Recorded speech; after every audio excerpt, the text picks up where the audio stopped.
This is your presenter Asloob Mudassar, and I am presenting slide number 24 of the course on laser physics. Question is, calculate the number of modes per unit volume and per unit frequency range in a rectangular cavity. Answer. Consider a rectangular cavity uniformly filled with a dielectric of refractive index n and with perfectly conducting walls, no energy dissipation or loss. The cavity is at a fixed temperature T with the dimensions shown in the figure. For example, this cavity. You can see that its dimension along the x-axis is 2a, along the y-axis is 2a, and along the z-axis the length is capital L. Caption: a rectangular cavity with perfectly conducting walls held at temperature capital T. Let capital E as a function of x, y, z, t is the value of the field at the point x, y, z at the instant t in the cavity. This field must satisfy Maxwell's equation, which is given. So del square E minus 1 over c n square into curly square E over curly t square is equal to 0. So the electric field within that cavity at any fixed point, for example x, y, z and t, must satisfy this equation, which is 24.1. where Cn is the velocity of the field propagating within the velocity. So this is the velocity. Cn is actually the velocity of the waves propagating within the cavity. As the cavity walls are perfectly conducting, one component of E, that is the tangential component, must vanish on the cavity walls, giving a boundary condition. That is E cross n is equal to null vector, as shown in equation number 2, where n is a vector normal to the cavity walls and capital O is a null vector. We can split capital E into spatial and temporal parts, as shown in equation number 3. That is E as a function of x, y, z, t is equal to U, which is the spatial part of the wave, U as a function of x, y, z, and capital T as a function of t is the temporal part of the wave. So we have represented our wave in the spatial, in terms of the spatial part and in terms of the temporal part. The differential equation 24.1, that is this equation,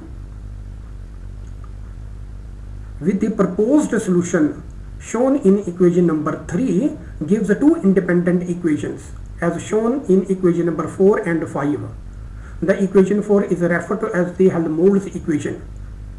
So you see that when we plug in this solution, that is a solution given by equation number 3 into the solution given by equation number into the equation given by equation number 1, we can separate separate out the temporal part and the spatial part on one side of this equation, and that could be set equal to the constant k square. So we have separated the spatial part and the temporal part as shown in figure 4 and 5, and you know that you can see the term k square over there in both equations. So in order to separate out the two equations, we have set them equal to k square. The general solution of the last equation gives, that is the temporal, we are talking about the temporal part of the wave. Its solution can be written as capital T as a function of t is equal to t naught into cos of omega t plus phi.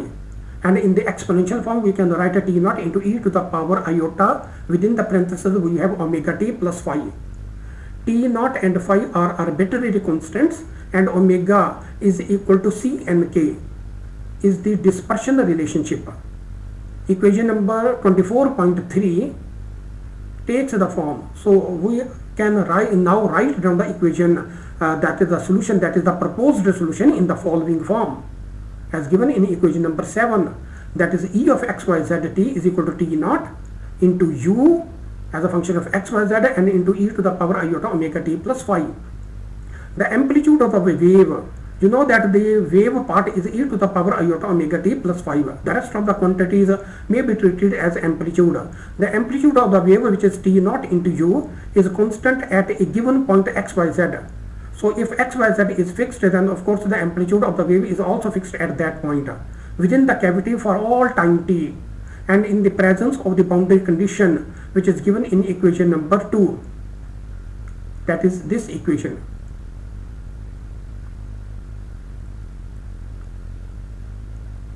So the solution given by equation number 7 behaves as a standing wave, because in the standing wave, in the sense, because at the boundary of the cavity, due to this condition, the wave vanishes at both boundaries. That is, at all the 6 faces, you see that this will vanish out, and at the rest of the region the wave exists. So we can imagine from there that we are having a standing wave there. So the solution given by equation number 7 behaves as a standing wave. More than one standing waves are possible in a cavity of given length, and these are referred to as the electromagnetic modes or longitudinal modes of the cavity. So you see that not only a single wavelength standing wave, but many standing waves are possible for different values of the integers. So let me explain that one over here. For example, using the appendix. The first line is the longitudinal mode with wavelength lambda to fit in a cavity of length L should satisfy the condition, that is capital L is equal to capital N into lambda by 2, where capital N is an integer. So you see that, and lambda stands for the mode. If you have lambda 1 satisfying this condition, then you have a mode number 1. So you see that you can put many lambdas, lambda 1, lambda 2, lambda 3 and so on in this equation, and you need to adjust the value of capital N over there, which is the integer number. So set this integer in such a way that this equation is satisfied, because on the left hand side we have capital L, which is the length of the cavity, and that is fixed.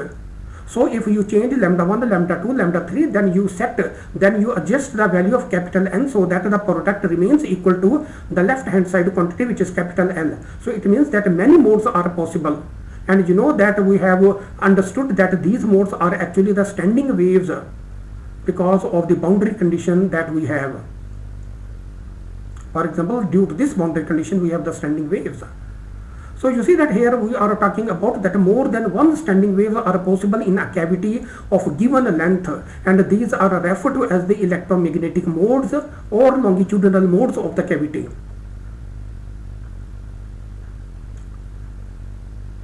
Okay, the spatial part u in component form can be written as ux, uy, uz.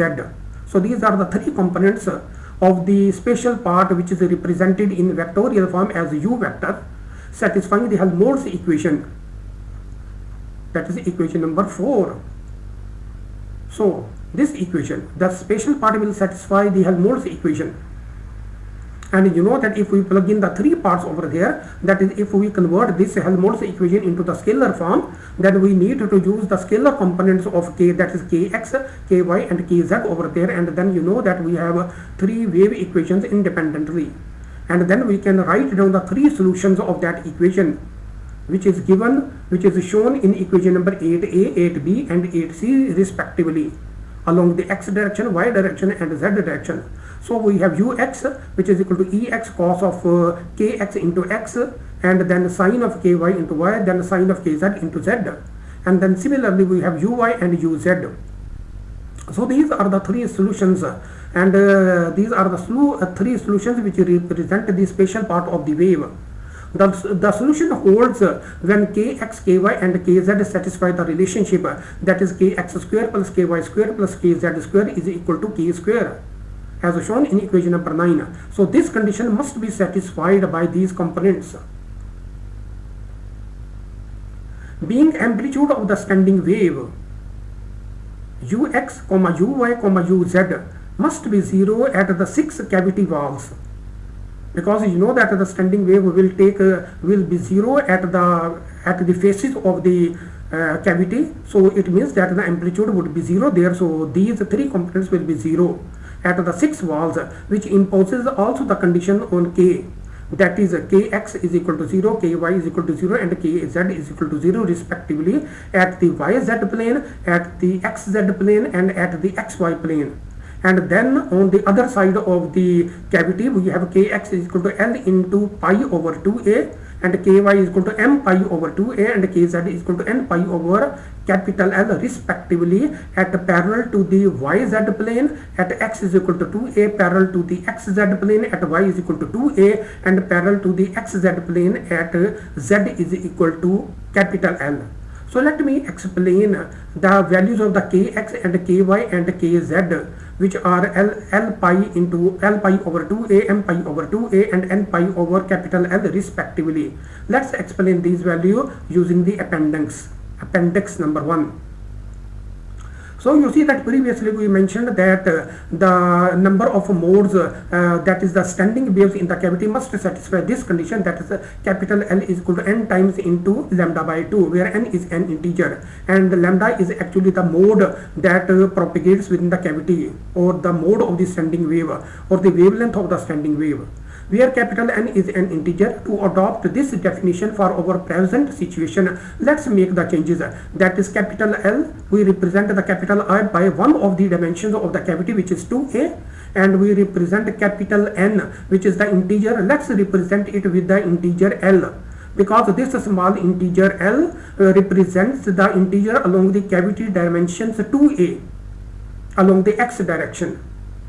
So we have, let's substitute these values in equation, which is capital N, capital L is equal to capital N times lambda by 2, substituting these values over there. So we have the dimension of the cavity, which is 2a is equal to small l, l is again an integer, into lambda by 2. Lambda is the mode that is propagating at, the mode has a wavelength lambda. So you see that now we are introducing kx is equal to 2 pi over lambda in this equation. The above equation then takes the form kx is equal to L into pi over 2a. So we have where 2a is actually the dimensions of the cavity along the x direction. Similarly, we can write the dimensions of the cavity along the y direction and the z direction. For the y direction, we can write ky is equal to m into pi over 2a, and for the z direction, we can write kz is equal to n pi over capital L. So you see that we have explained kx, ky, and kz. So if you substitute L is equal to 0, m is equal to 0, n is equal to 0, then you will get kx is equal to 0, ky is equal to 0, kz is equal to 0. And you know that for the rest of the equation, the kx and ky and kz should follow these relationships, that is L pi over 2a, m pi over 2a, and n pi over capital L respectively. So you see that here I have explained the values of the k at the two end of the standing wave, that is at the two end of the cavity faces, where L, M, and N are positive integers and give the number of modes along the x, y, and z directions respectively. So you see that when you set different values of L, M, and N, it means that you set different values of modes. Let me explain again through the appendix. For example, look at these values. If you set different values of L, for example, in the above expression, that is kx is equal to L into pi over 2a, if you set different values of L, then of course you will set different values of value of kx, that is, and you know that kx is nothing but 2 pi over lambda. So it means that you set different value of lambda. So different values of L and M will set different values of lambda, propagating along the along the cavity dimensions, along the x direction, along the y direction, and along the z direction. So different modes could fit along these three directions, because the mode along the x and y direction will be the same, because these two modes will have the same direction of the cavity, but you know that the z direction has a different dimension, which is capital L. So it means that the number of modes in the z direction could be different.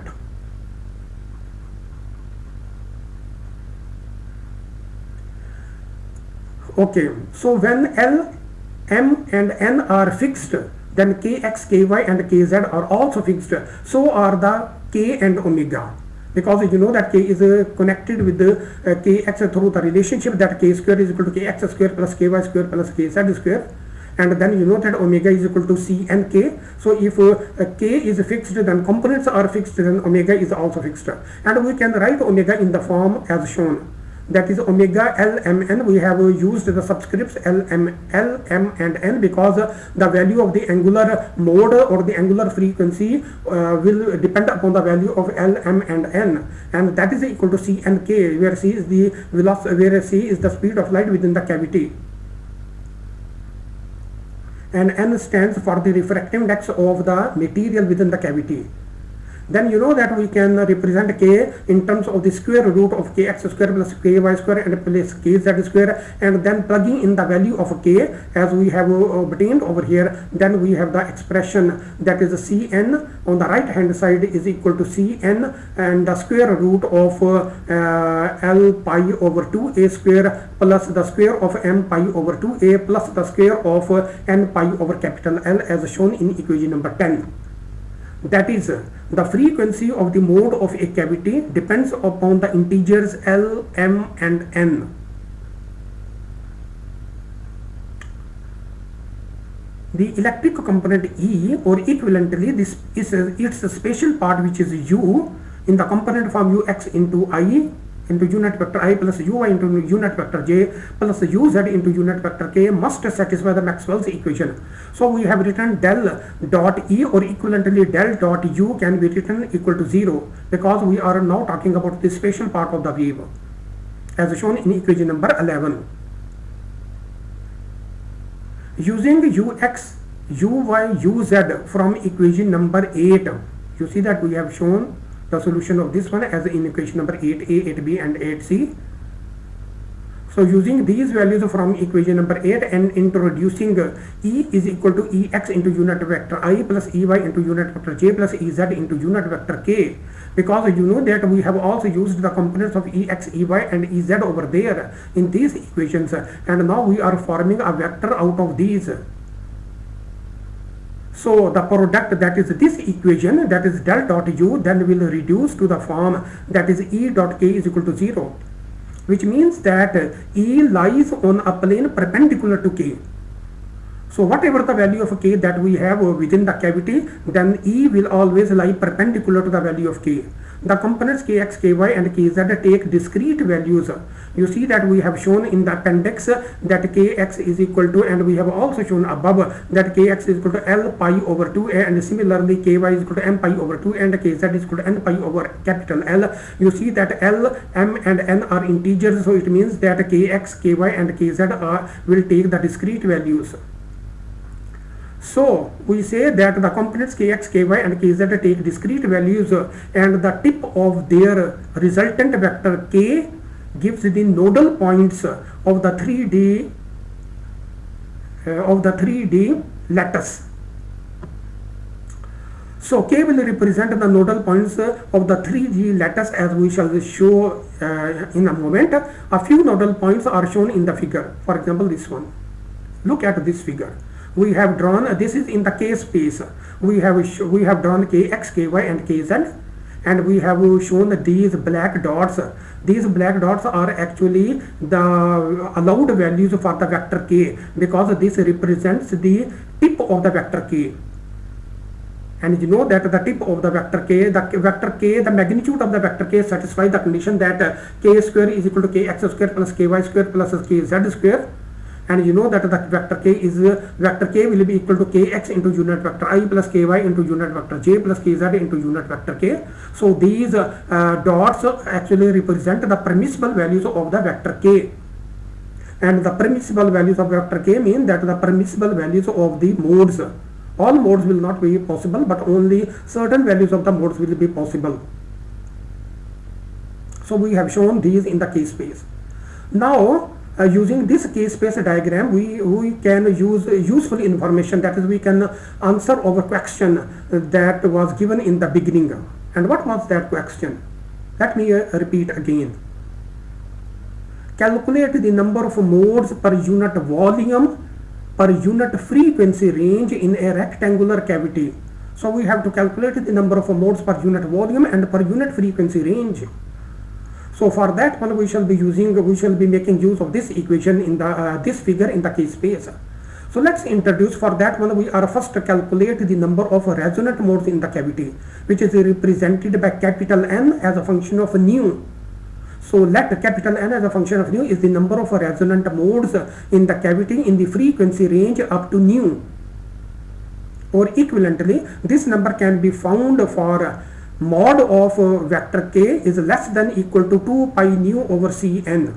You know that k is equal to 2 pi over lambda. We can replace lambda by the value Cn over nu, and then we have this expression. So we want to calculate all the modes which lie in this region, that the mod of k is less than equal to 2 pi nu over Cn. That is up to the maximum range of nu. We want to calculate all the number of modes in this parameter, which we have called as capital N as a function of nu. So capital N as a function of nu is found as given below. So capital N as a function of nu. What is capital N? Number of resonant modes in the cavity. So let's find that one. In the numerator, we have 2 multiplied by 1 over 8 factor, and then we have volume of the sphere of radius 2 pi nu over Cn centered at the origin. So we are considering a volume of the sphere of the radius equal to this one, 2 pi nu over Cn, because we want to calculate the modes up to the frequency of nu less than equal to nu. So it means that we are considering a radius equal to 2 pi nu over Cn, and the center of that sphere is centered at the origin, and we want to calculate the sphere of the radius of this radius, which is 2 pi nu over Cn centered at the origin, and then dividing it with the volume of the unit cell, so that we can calculate the number of resonant modes in the cavity. What is 2 and what is 1 over 8? Actually 2 corresponds to the number of modes. You know that for each value of k there are 2 modes. You know that when the standing waves are formed, there is one mode and there is another mode. There are 2 modes because the 2 modes will form the standing wave. So for each value of k there are 2 modes, you can say, and then we are using the factor of 2 over here. And 1 over 8. What is 1 over 8? Look at this figure. We have drawn this figure along the positive kz direction, and along the positive kx direction, along the positive ky direction. So if you keep the positive direction of kz, but take a negative value of kx and a negative value of ky, then you know that there will be 4 quadrants, and we have this figure in the other 3 quadrants also. And if you take the value of kz as a negative value of kz, then you will have another 4 figures like this one. So there will be a total of 8 quadrants, you know, that you can see for all possible value of minus kx minus ky plus minus kx plus minus ky and plus minus kz. So due to 8 ones, since we are considering only the modes in the positive for all the positive values of kx, ky and kz, so we are dividing it with the total value of 1 over 8, because our sphere is centered at the origin and it will take care of all the 8 quadrants, all the number, the volume of all the 8 quadrants. So we are dividing it by 1 over 8 so that we can consider only the number of modes in the positive values of kx, ky and kz. Okay, and we are dividing it the volume of the unit cell, because we are interested in order to calculate the number.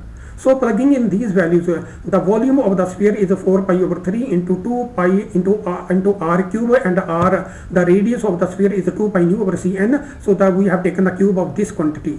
And you know that in the volume of the unit cell, because the unit cell has a dimension of kx along the x direction, we are talking about the volume in k space. So kx for value of l is equal to 1, ky for value of m is equal to 1, and kz for value of n is equal to 1. So multiplying these 3 k values so that we can calculate the volume, and their corresponding values are pi over 2a, pi over 2a, and pi over l in the denominator in the third step. So simplifying this results and introducing the volume of the cavity by replacing it. 2A into 2A into capital L will give you the volume, and replacing this product by capital V, which is the volume. So you see that we have now calculated N of nu as N of nu as given on the right hand side of equation number 12 as 8 pi nu cube over 3 Cn cube multiplied by the volume in the numerator. The K values are all positive, and to consider only the positive values, only values of K in the positive octant must be considered, which is taken care of by the factor 1 over 8. The factor of 2 in the numerator is due to 2 modes for each value of K. Capital V is the volume of the cavity. Now what we have to calculate is given by equation number 13, because this will give the answer to our question. The number of modes per unit volume per unit frequency range designated by the symbol P nu, nu is actually the subscript, is found from equation number 13. So P nu is equal to 1 over V into dN over d nu, and N is over this given by equation number 12. So we have divided it 1 over V. That's why we have a per unit volume, and we have taken the derivative of dN with respect to d nu. It means that we are calculating the modes per unit frequency range. So we are taking the time, we are taking the frequency derivative of dN over d nu, and then plugging using equation number 12 and plugging in the values in equation number 13 we have on the right hand side. That is the number of modes per unit volume and per unit frequency range is equal to 8 pi nu square over Cn cube. So this was what we wanted to calculate as an answer to our question. So this is the end of slide number 24.